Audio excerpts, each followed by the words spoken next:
And welcome everyone! I am the only Russian around, and to expand my material, I decided to try a movie. But which one? I asked myself. And at that very moment, I remembered something that bothered me for quite some time. I present you MOROZKO. The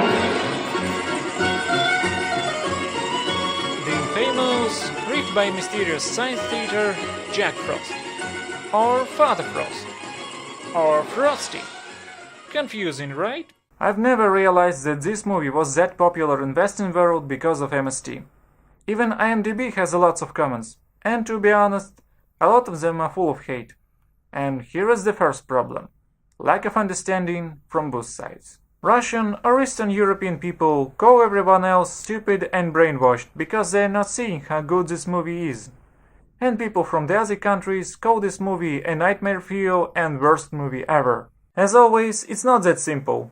So I'll explain the most significant parts to you so you could decide for yourself. With that said, let's begin. The first issue. Localization quality. I mean, even if movie is good, you simply cannot see it because of bad translation and dub. And unfortunately, this is the case. Translation is really messed up and dub is not that stellar either. The second one. Cultural differences. Honestly, I see this as the biggest issue. Because Slavic folklore is not that well distributed and lots of explanation needs to be done here. But simple logic prevails, and if I don't understand it, then it's stupid and I hate it. The third issue. Soviet movie standards and production of kids movies. This is definitely not the last Soviet movies that I'll review here, so this matter demands an explanation.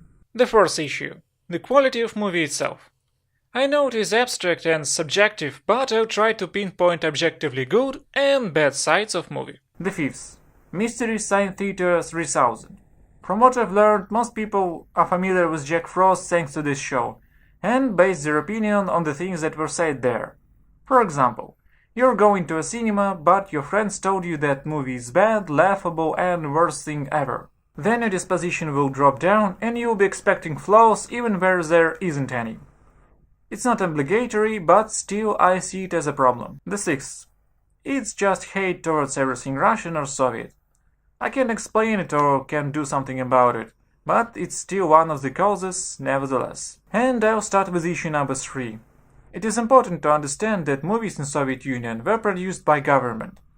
Movies were not a business, and actors were famous, yes, but definitely not overpaid. There were several studios that produced movies, and script, budget, casting were inspected by government, and only after this, movie was either produced or cancelled. MOROZKO is a movie of a specific genre, film сказка, or fairy tale movie, and it's not the same genre as fantasy. You see, fairy tale movies' target audience were children and children only. It includes many aspects of a stage play for youngest kids, bright makeup, over-the-top and slow voice acting, dramatic gestures, and so on. Jack Frost is not a family movie, but a movie for 3 to 6 years old kids. Of course I know if it's for kids it doesn't have to be stupid, but A. This is definitely not stupid, and B. There is time for Bunny the Dinosaur and Sesame Street, and there is time for Last Airbender and Gravity Falls. Now back to issue number 1. Localization. With dub, well, they tried to sound as cheesy as possible, like in the original. But in my opinion overdone it. And hear what I mean. Ох, обидел гость незваный, бабушка Яга. Я ж его съесть хотела, да не съела сама, на лопату, как дура, села. Excellent! Well, he dared to insult the old hunchback.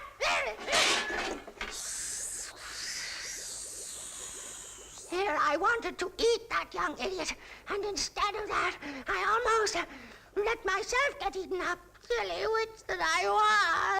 Can't blame them. It is a difficult task to be cheesy but do it in a good way. As for the translation, well, sometimes it doesn't even close, but I'll return to this later. The second issue demands a lot of explanation, because Russian folklore isn't so well known in non-Slavic countries. But in Soviet Union, those characters were used a lot. For example, Baba Yaga appeared in this movie and in tons of other movies and cartoons, so I have a lot of material to share with you when my review will include her in any form of media. Same goes for every Russian folklore character, but I don't want to turn it in some kind of Wikipedia article reading, so let's move on. Now about MST. I understand the show perfectly, and while watching their riff, I laughed too, and some of their points were quite fair. But what is more interesting, Crew's questions considering this movie. They are very right and make total sense, so I'll just answer them. First of all, where in the hell did they got that this movie was a collaboration of Soviet Union and Finland? It was produced in Gorky's studio and has no connections to any Finnish studio as far as I know. I was told that MST riffed Day the Earth Froze, and it was a collaboration of Soviet and Finnish filmmakers. Maybe creators of the show thought that similar movies were all products of collaboration. Mr. Smirnov, thank you for taking time from your busy schedule to answer some of our questions. No problem. Now, Mr. Smirnov, let me cite Joseph Campbell, who says that each culture establishes archetypes which embody that particular culture. How does that apply in the film Jack Frost? Archetypes presented here are pretty similar to European folklore and fairy tales. We all know that shy but hardworking girl archetype, perfectly presented in Cinderella, for example. In the end, all her struggles are paid off and she achieves happiness through her patience and tolerance. There is no difference at all, which means fairy tales of different nations are really similar. Because every nation wants their kids to grow kind, honest and righteous. The archetype of Ivan is simple too. Guy who has strength and looks but lacks a kind heart, and learns what is really important through challenges. Archetype of Morozko or Jack Frost is a personification of nature's forces and circumstances that you cannot overcome with brute force. If you're polite, you'll be granted gifts. If not, you'll be punished. For Nastenka, Morozko was the same plot device as was Старичок-Боровичок for Ivan. But Ivan was rude and struggled a curse, and Nastenka was polite in the first place and received the reward. Stepmother and stepsister are here to illustrate that some people are simply not good, and father here to illustrate that even if you're a good person, you have to defy evil and stand for yourself, or if you stay silent, you'll find yourself serving the villains. Baba Yaga, surprisingly called the Hunchback Fairy, is another villain. She symbolizes evil that is behind the scenes and plots from the dark. As you can see, the cast is pretty standard, and the story is really Disney-like. No bizarre creatures or niche characters from specific religions or nations. Did you ever read Chinese or Indian epics? And even their characters are simple archetypes with some additions of national belief system.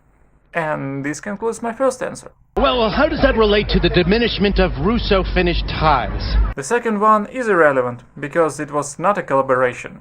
And even if it was, there were no diminishment in any way. And suddenly I realized that I have to make it a two-parter. See you next time.